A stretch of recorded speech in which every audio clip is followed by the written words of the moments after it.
এই যে দেখো হাই গাইস, আমার ছেলে ধরনের 10 বছর বয়স, তা 10 বছর ও রেখে কোথায় যায়নি, এই প্রথম যাচ্ছি, অনেকটা দূরে বেড়াতে যাচ্ছি। তো আমার ছেলের কান্নাটা দেখেছো, শুধু কাঁদতেছে আমার ছেলে, কারণ আমার ছেলে থাকতে পারে না, তো সেই কারণে কান্নাকাটি করছে। তো আমাদের এখানে লোডশেডিং হয়ে গেছে, যার কারণে রোডের ভিডিও করতে পারিনি। এখন বাসে বসে আছি, এই আমাদের বাস। চলো কোথায় যাচ্ছি না যাচ্ছি সব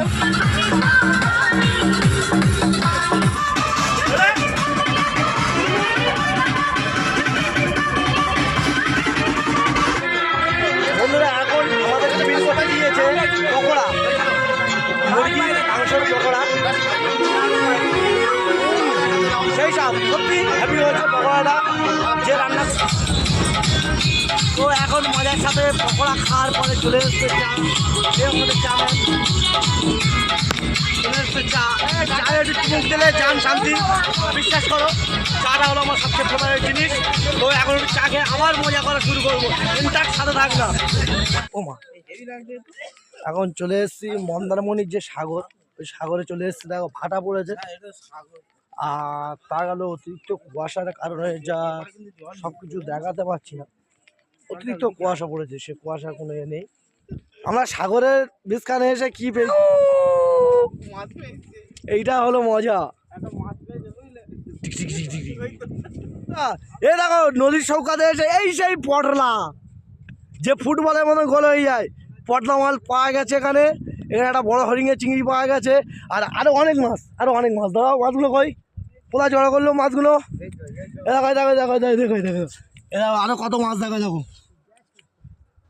আরো কত মাছ। আর এইটা হলো সেই পটলা মাছ, খড়গটা মাছ, এটা পটলা বলে। এর আর একটা নাম আছে, একে পটলা বলে, আর নাম এই মুহূর্তে মনে আসছে না। ওসব বাইরে জিনিস আমি খাই না, দেখা যাচ্ছে চাই না। এই আমাদের মোট সব সদস্য ভিডিও করছে। বাপি কাকু ওইদিকে চলো, কোথায় লেগেছে ওইদিকে চলো, কোথায় লেগেছে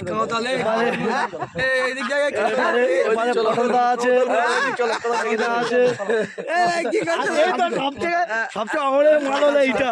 এই মালটা যদি সবচেয়ে বেশি লেট হয়েছে আমাদের আসা। আমার লেট হয়েছে। হ্যাঁ, নাটা লোক আমার লেট হয়েছে দাদা, আমার লেট হয়েছে। না না নাই ফার্স্ট, নাটা লোক কেন্দ্রতে লেট হয় না আই ফার্স্ট, আই ফার্স্ট। চলো আরো ক্লিক দেখানো হবে। ফকখালি নে বলে ফকখালি, আর কৈখালি নে বলে কাকখালি। এই শালাকে এনে আর এখানে সমুদ্র দেখা দিয়েছি, শালা বলে কি বড় পুকুর, এই শালাকে কেলা দিয়ে হবে।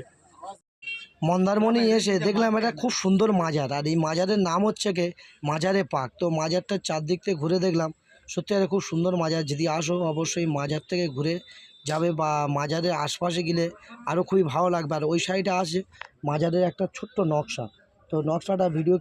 আবারও বাসে বসে পড়েছি, আমরা যেখানে যাবো বলে যেখানে যাবো বলে বেরিয়েছি, সেখানে যাওয়ার জন্য বেরিয়ে পড়েছি। তাদের সাথে থাকবো, সেই জায়গাটাকে পোস্ট করবো, আর সম্পূর্ণ এই ভিডিওর মাধ্যমে দেখাবো। তো সঙ্গে থাকুন একটি লাইক। অবশেষে চলে এসেছি, এবার বাসতে নামবো।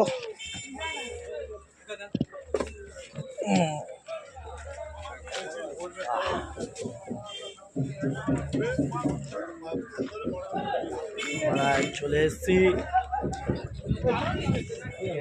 পিছনে হচ্ছে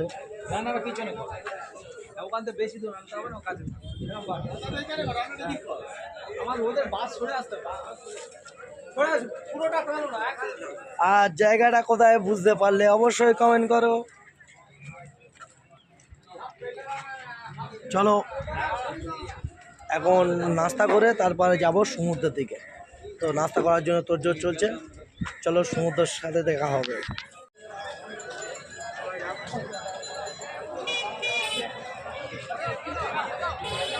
তো অনেকক্ষণ অপেক্ষা করার পরে চলে এসেছি সমুদ্রের কাছে। আর আপনারা তো দেখতে পাচ্ছেন অবশ্যই সমুদ্রের কাতারে এসে গিয়েছি। আর অবশ্যই সাথে থাকো, সম্পূর্ণ জায়গাটা দেখাবো। আজকে যে আপনারা যারা বুঝতে পারছেন যেটা কোথায়, অবশ্যই আমাকে কমেন্ট করবেন। চালু তো এখন সাগরের কাছ থেকে ঘুরে এখন যাব গিয়ে টেস্ট করব, টেস্ট করার পরে তারপরে লাগবো সাগর। তো আমার সাথে আমার কাকা আছে বা আমার একটা ভাই বা একটা ছোটো ভাই, অনেক মজা করেছি। আর যে ভিডিওটি সম্পূর্ণ তোমরা দেখেছো তার জন্য অনেক ধন্যবাদ। আর এই পর্যন্ত স্টাফ থাকবে। আগে পার্ট 2 বের করবো, যেটা সাগরে যে মজাটা, সাগরে তো জানো তো কিরম মজা হতে পারে আর কত কী হতে পারে, সেইগুলো দেখতে গেলে দ্বিতীয় ভিডিও দেখতে হবে। আর দ্বিতীয় ভিডিওর জন্য অবশ্যই চ্যানেলটাকে সাবস্ক্রাইব করে রাখুন। আর আমি যে শর্ট ভিডিও কমেডি ভিডিও ছাড়ি, কমেডি ভিডিওগুলো অবশ্যই ফলো করুন। আর আমার স্বপ্নকে আপনারা পূরণ করুন। চলো, এটা হলো দীঘা, আবার দেখা হচ্ছে।